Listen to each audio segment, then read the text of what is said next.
ষান্মাসিক সামষ্টিক মূল্যায়ন ২০২৪ বিষয় গণিত সপ্তম শ্রেণী শিক্ষার্থীদের জন্য নির্দেশনা। ১ নম্বর কাজ দেওয়া আছে সাশ্রয়ী হই সঞ্চয় করি। তো এখানে জোড়াই কাজের নির্দেশনা দেওয়া আছে। শিক্ষার্থীরা এগুলো তোমরা দেখে নাও। আমরা কিছুক্ষণ পর উত্তর নিয়ে হাজির হব। এটা পড়ার পর এখানে বলছে এবার প্রত্যেককে নিজের খাতায় নিচের প্রশ্নগুলোর উত্তর লিখে রাখো। সঞ্চয়ের হিসাব ছক আকারে লেখো। সংখ্যাগুলো কি ছকের মাধ্যমে সূচক আকারে প্রকাশ করা যাবে? পঞ্চম মাসে তোমার সঞ্চয়ের পরিমাণ কত হবে? তোমার পরিকল্পনা অনুযায়ী টেবিলটি তৈরি করতে কত মাস লাগবে?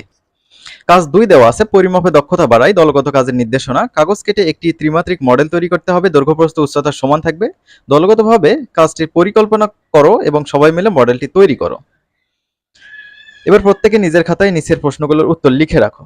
তো এখানে মডেলটি কি ধরনের জ্যামিতিক আকৃতি, তারপর তৈরিকৃত মডেলটির আয়তন ও তলের ক্ষেত্রফল নির্ণয় করো। তৈরিকৃত মডেলটির সম্পূর্ণ তলের ক্ষেত্রফল নির্ণয় করা সম্ভব কিনা যুক্তি দাও। এখানে আবার কাজ ১ আছে সাশ্রয়ী হই সঞ্চয় করি।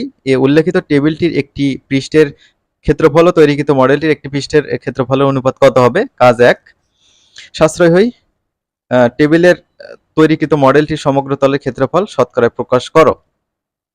তো এখানে ৫ পর্যন্ত কাজ ছিল। তারপর ৩ নম্বর কাজ দেখো গাণিতিক সূত্র যাচাই করে দেখি। কাজ ১ এর নির্দেশনা। তো এখানে আমাদের কিছু সূত্র আছে, এগুলোর মডেল তৈরি করতে হবে এবং প্রমাণ করতে হবে। ৪ নম্বর কাজ জ্যামিতিক আকৃতি বুঝি ও পরিমাপ করি। তো এখানে A4 সাইজের একটা আয়তাকৃতি কাগজ কেটে নিতে বলছে। কর্ণ বরাবর ২ ভাগে ভাগ করতে বলছে। কোণগুলো চিহ্নিত করতে বলছে। তারপর এই বাকি কোশ্চেনগুলোর উত্তর দিতে বলছে। তো শিক্ষার্থীরা আমরা পরবর্তী ভিডিওতে উত্তর নিয়ে হাজির হব। উত্তরগুলো পেতে অবশ্যই তোমরা চ্যানেলটি সাবস্ক্রাইব করে রাখবে।